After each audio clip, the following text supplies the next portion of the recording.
കഴിഞ്ഞ ദിവസങ്ങളിൽ കേരളത്തിലൊരു പോസ്റ്റർ വലിയ ചർച്ചാ വിഷയമായിരുന്നു. അതൊരു ഉണ്ണികൃഷ്ണൻ കുഴിമന്തി കഴിക്കാൻ വേണ്ടി ഇരിക്കുന്ന ഒരു പോസ്റ്ററായിരുന്നു. കുഴിമന്തി കഴിക്കുന്നതായിട്ട് അതിനകത്തില്ല, കഴിക്കാൻ വേണ്ടി ഇരിക്കുന്ന ഒരു പോസ്റ്ററാണ്. അപ്പോൾ അത് ഏപ്രിൽ വിഷുവിനോടനുബന്ധിച്ച് വിവിധ റെസ്റ്റോറൻറ്റുകളെല്ലാം തന്നെ പോസ്റ്റർ ക്രിയേറ്റ് ചെയ്തപ്പോൾ അത്തരത്തിൽ ഒരു ഭാവനാ സമ്പന്നമായിട്ടുള്ള ഒരു പോസ്റ്ററാണ് ഈ ഡിസൈനർ രൂപപ്പെടുത്തിയത്. അപ്പോൾ ഈ ഡിസൈനർ രൂപപ്പെടുത്തി ഇത് പ്രചരിപ്പിച്ചൊന്നുമില്ല. വാട്സാപ്പിൽ ഒരു DP ആയിട്ട് മാത്രം അതിൻ്റെ ഉടമസ്ഥരൊക്കെ ഇട്ടു. ഈ ചേർത്തലയിൽ മെഹർ മന്തി ആൻഡ് ഗ്രിൽസ് എന്ന് പറയുന്ന ഒരു റെസ്റ്റോറൻറ്റുകാരാണ് ഈ പണിയൊപ്പിച്ചത്. അപ്പോൾ ഇത് ഏറ്റവും പ്രധാനപ്പെട്ട കാര്യം, ഇത് നടത്തുന്നത് 9 പേര് ചെറുപ്പക്കാരായിട്ടുള്ള ആളുകൾ കൂടിച്ചേർന്നാണ് നടത്തുന്നത്. ഞാൻ മനസ്സിലാക്കുന്ന പ്രകാരം അതിൽ മഹാഭൂരിപക്ഷവും തന്നെ മുസ്ലിം സമുദായത്തിൽപ്പെട്ട ആളുകളാണ്. അപ്പോൾ നമ്മുടെ നാട്ടിലിപ്പോൾ ഇതൊക്കെ മതിയല്ലോ വലിയ വിവാദമാകാനായിട്ട്. കാരണം മുസ്ലിം സമുദായത്തിലുള്ള ആളുകൾ ഒരു പോസ്റ്റർ ഉണ്ടാക്കുന്നു, അപ്പോൾ കൃഷ്ണ ഭഗവാനെ അപമാനിക്കുന്നു എന്ന് പറയുന്ന വലിയ വിമർശനമാണ് ഉണ്ടായത്. നമ്മുടെ ചെറിയ ചാനലുകളൊക്കെ തന്നെ, പ്രധാനപ്പെട്ട ന്യൂസ് 18 തന്നെ എടുത്ത് ഇത് വലിയ ചർച്ചാ വിഷയമാക്കിയിരുന്നു. അപ്പോൾ ഇത് യഥാർത്ഥത്തിൽ ഇവരിത് DP ആയി മാത്രമേ ഇട്ടുള്ളൂ. പക്ഷേ ഇതിലുള്ള ഒരു വിവാദത്തിൻ്റെ സാധ്യത കണ്ടുകൊണ്ട് മറ്റ് ചില ആളുകൾ ഇത് സോഷ്യൽ മീഡിയയിലൊക്കെ തന്നെ പ്രചരിപ്പിച്ചു. അപ്പോൾ പ്രചരിപ്പിച്ചപ്പോൾ തണ്ണീർമുക്കത്തുള്ള ഒരു അഭിഭാഷകനൊക്കെയാണ് ഇതുമായി ബന്ധപ്പെട്ട് പരാതി കൊടുത്തിട്ടുള്ളത്. ആ പരാതി കൊടുത്തതിന് ശേഷം ഇത് വലിയ ചർച്ചയായി നമ്മുടെ സമൂഹ മാധ്യമങ്ങളിലൊക്കെ നിറഞ്ഞു. അപ്പോൾ എനിക്കിതിനെക്കുറിച്ച് പറയാനുള്ളൊരു കാര്യം എന്ന് പറയുന്നത്, ഇതൊന്നും അത്ര വലിയ പ്രശ്നമായി നമ്മുടെ നാട്ടിൽ ചർച്ച ചെയ്യേണ്ട ഒരു ആവശ്യമില്ല എന്നുള്ളതാണ്.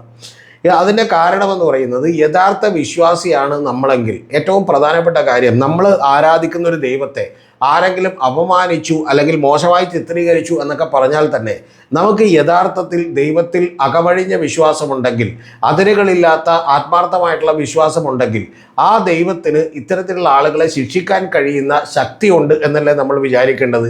അല്ലെങ്കിൽ അവരെ കൊണ്ട് തോന്നിപ്പിക്കുന്നതും അവരെ തെറ്റിതിരുത്തേണ്ടതുമൊക്കെ ഈ പറയുന്ന പോലെ ദൈവത്തിൻ്റെ പണിയാണ് എന്ന് വിചാരിച്ചാൽ പിന്നെ അവർക്കെതിരെ നമ്മൾ എന്ത് ചെയ്യേണ്ട കാര്യമില്ല. ശക്തമായി പ്രതികരിക്കുകയോ വാളെടുത്ത് ഉറഞ്ഞു തുള്ളുകയോ ഒന്നും ചെയ്യേണ്ട കാര്യമില്ല. ഒരു ചർച്ചയും നടത്തേണ്ട കാര്യമില്ല. അപ്പോൾ ഇത് കേൾക്കുമ്പോൾ ഉടനെ തന്നെ ചില ആളുകളെങ്കിലും വിചാരിക്കുന്ന ഒരു കാര്യം, ഉടനെ തന്നെ വിചാരിക്കുന്നത് ഇതിനേക്കാൾ ചെറിയ തോതിൽ മുഹമ്മദ് എന്ന് പറയുന്ന ഒരു പേരുപയോഗിച്ചതുകൊണ്ട് ജോസഫ് മാഷിനെ കൈവെട്ടിയിട്ടുള്ള ഒരു നാടല്ലേ ഇത്, അത്തരത്തിലുള്ള ശക്തികളൊക്കെ അപ്പുറത്തില്ലേ, അല്ലെങ്കിൽ വേറെ ഏതെങ്കിലും മതക്കാരുടെ, അതിപ്പോൾ സിഖ് ആയിക്കോട്ടെ, പാഴ്സി ആയിക്കോട്ടെ, മുസ്ലിം ആയിക്കോട്ടെ, ക്രിസ്ത്യൻ ആയിക്കോട്ടെ, അത്തരത്തിലുള്ള മതക്കാരുടെയൊക്കെ ദൈവങ്ങളെ ആരും ഇത്തരത്തിൽ പറയാനൊന്നും ധൈര്യപ്പെടില്ലല്ലോ എന്നുള്ളതാണ് പറഞ്ഞു വരുന്നത്. അങ്ങനെയൊന്നുമല്ല. നമ്മൾ സോഷ്യൽ മീഡിയ ഒക്കെ നോക്കിയാൽ കാണാം, ഇത്തരത്തിലുള്ള പല ആളുകളുടെയും ദൈവത്തെക്കുറിച്ച് വളരെ മോശപ്പെട്ട പരാമർശങ്ങളാണ് 2010 ശേഷം വന്നുകൊണ്ടിരിക്കുന്നത് എന്ന് നിങ്ങൾ മനസ്സിലാക്കണം. അതായത് കൈ വെട്ടിയതുകൊണ്ടും കാല് വെട്ടിയതുകൊണ്ടൊന്നും ഭയപ്പെട്ട ആളുകൾ മാറുകയല്ല ചെയ്തത്. സത്യം പറഞ്ഞാൽ അതിന് മുൻപൊക്കെ അത്തരത്തിലുള്ള ഒരു വിമർശനങ്ങളൊന്നും വലുതായിട്ടുണ്ടായിരുന്നില്ല. പക്ഷേ ഇപ്പോൾ സോഷ്യൽ മീഡിയ ഒക്കെ തുറന്നു നോക്കിയിട്ടുണ്ടെങ്കിൽ അതികഠിനമായ, വളരെ മോശപ്പെട്ട, നമുക്ക് പോലും പറയാൻ പറ്റാത്ത രീതിയിലുള്ള വാക്കുകളൊക്കെയാണ് ഇത്തരത്തിലുള്ള പല ദൈവങ്ങളെയും ഒക്കെ വിളിക്കുന്നത് എന്നുള്ളത് നിങ്ങൾ മനസ്സിലാക്കണം. ഇനി അതവിടെ നിൽക്കട്ടെ. അങ്ങനെയാണെങ്കിൽ പോലും അത്തരത്തിൽ ഒരു ചെറിയ, വളരെ നേരിയൊരു ശതമാനം ആളുകൾ ഒരു സമുദായത്തിൻ്റെ പേരിൽ ആ സമുദായത്തിൻ്റെ ഒരു ദൈവത്തെ അപമാനിച്ചു എന്ന് വ്യാജ പ്രചരണം നടത്തിക്കൊണ്ട് ഒരാളുടെ കൈയും കാലും ഒക്കെ വെട്ടിയെടുത്തെങ്കിൽ യഥാർത്ഥത്തിൽ ഹിന്ദു സമൂഹവും അല്ലെങ്കിൽ അതുപോലെ സമുദായവും ഒക്കെ തന്നെ ചെയ്യേണ്ടത് എന്താണ്? നമ്മളോ അവരെ പോലെ തന്നെ അങ്ങോട്ട് പെരുമാറുകയാണോ ചെയ്യേണ്ടത്? നമ്മൾ കുറേ കൂടി സഹിഷ്ണുതയുള്ള, അത് ചെയ്യുന്നത് തെറ്റാണ്, നിങ്ങളുടെ ദൈവത്തെ ആരെങ്കിലും അപമാനിച്ചു എന്ന് പറഞ്ഞാൽ നിങ്ങളുടെ യഥാർത്ഥ വിശ്വാസികളാരും അതിൽ സങ്കടപ്പെടേണ്ടതില്ല. നിങ്ങളുടെ ദൈവത്തിന് അവരെ ശിക്ഷിക്കാൻ കഴിയുന്ന ശക്തിയുണ്ട് എന്ന് മനസ്സിലാക്കിയിട്ടുണ്ടെങ്കിൽ പിന്നെ നിങ്ങളെന്തിനാണ് സങ്കടപ്പെടുന്നത് എന്ന് തിരിച്ചു ചോദിക്കേണ്ടത് നമ്മളും കൂടി അങ്ങനെ ചെയ്യണം എന്ന് ആരെങ്കിലും പറയുന്നതിന് എന്താണ് അർത്ഥമുള്ളത്? അതായത് അതിലുള്ള വളരെ ചെറിയ 1% പോലും ഇല്ലാത്ത ചില ഈ പറയുന്ന പോലെ ഫ്രിഞ്ച് എലിമെന്റ്സ്, ചില ഈ പറയുന്ന പോലെ തീവ്ര നിലപാടുകാർ അവർ ചെയ്തിട്ടുള്ള വൃത്തികേടുകൾ പോലെ തന്നെ നമ്മളും ആവർത്തിക്കണം എന്ന് പറയുന്നതിൽ എന്താണ് അടിസ്ഥാനമുള്ളത്?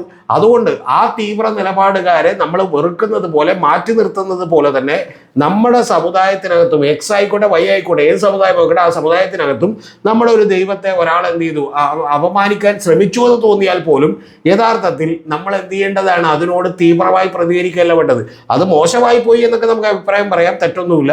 പക്ഷെ പ്രധാനപ്പെട്ട കാര്യം, അതിനേക്കാൾ അപ്പുറത്തുള്ള അഭിപ്രായങ്ങളോ അതിനേക്കാൾ അപ്പുറത്തുള്ള തീവ്ര നിലപാടുകളിലേക്കൊന്നും പോകേണ്ടതില്ല എന്നാണ് എൻ്റെ അഭിപ്രായം. പിന്നെ ഇവിടെ ഉണ്ടായിട്ടുള്ള സംഭവത്തിൽ ഒരു കാര്യം കൂടി ഞാൻ ക്ലാരിഫൈ ചെയ്യട്ടെ. അത് മനഃപൂർവ്വമായി ചെയ്തതാണ് എന്നൊന്നും നമ്മൾ വിചാരിക്കുന്നില്ല.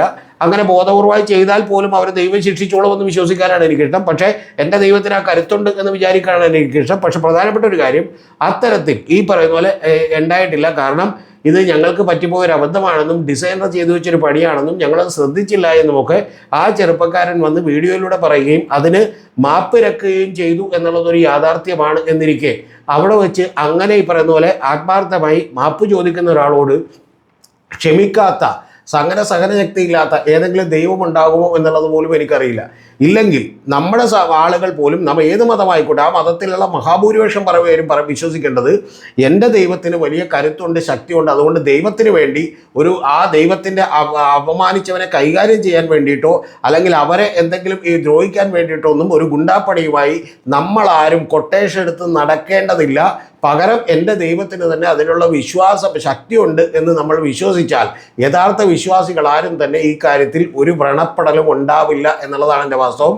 പകരം ഇത്തരത്തിലുള്ള വിഭാഗീയതയും വിഭജനവും ഒക്കെ സൃഷ്ടിച്ചുകൊണ്ട് ഞങ്ങളുടെ ഭാഗത്തേക്ക് കുറച്ചുകൂടി ആളുകളെ കൂട്ടാൻ, ആ ആളുകളെ കൂട്ടിയത് പറഞ്ഞ് പലപ്പോഴും രാഷ്ട്രീയ അധികാരം നേടിയെടുക്കാൻ, ആ അധികാരത്തിൻ്റെ പുറത്ത് ഞങ്ങൾക്ക് സുഖിക്കാൻ വേണ്ടി മാത്രം ഉള്ള ഒരു തന്ത്രവും കുതന്ത്രവുമായിട്ടൊക്കെ മാത്രം എൻ്റെ പ്രിയപ്പെട്ട പ്രേക്ഷകർ ഇതിനെ കാണണം എന്നുള്ളതാണ് എനിക്ക് പറയാനുള്ളത്.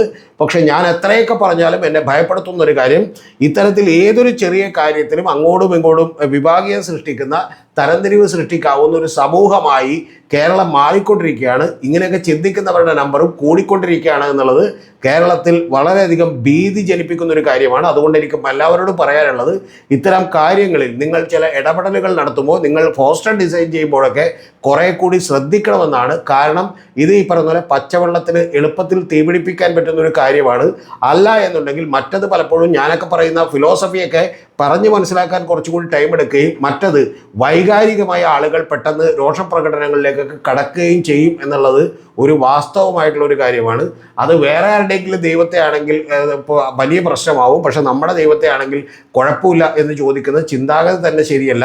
വേറെ ഏതെങ്കിലും ദൈവത്തെ ആണെങ്കിൽ കുഴപ്പമാകുമെന്ന് വിചാരിക്കുന്ന അതിലെ ചെറിയ ആളുകൾ ഇത്തരത്തിൽ ഇൻടോളറൻ്റ് ആയിട്ടുള്ള അസഹിഷ്ണുത പുലർത്തുന്ന തീവ്ര നിലപാടുകാരായതുകൊണ്ടാണ്. അതേ തീവ്ര നിലപാടുകളിലേക്ക് നമ്മളും എത്തിപ്പെടുക എന്നുള്ളതല്ല, പകരം നമ്മൾ വിശാലമായിട്ടുള്ള സഹിഷ്ണുതയിലേക്കും അത്തരം തീവ്ര നിലപാടുകളൊന്നും എടുക്കാതെ യഥാർത്ഥ ഭക്തരായും തീരുക എന്നുള്ളതാണ് ഇതിൽ ചെയ്യേണ്ടത് എന്ന് ഒരിക്കൽ കൂടി ഓർമ്മപ്പെടുത്തുന്നു എൻ്റെ പ്രിയപ്പെട്ട പ്രേക്ഷകരെ.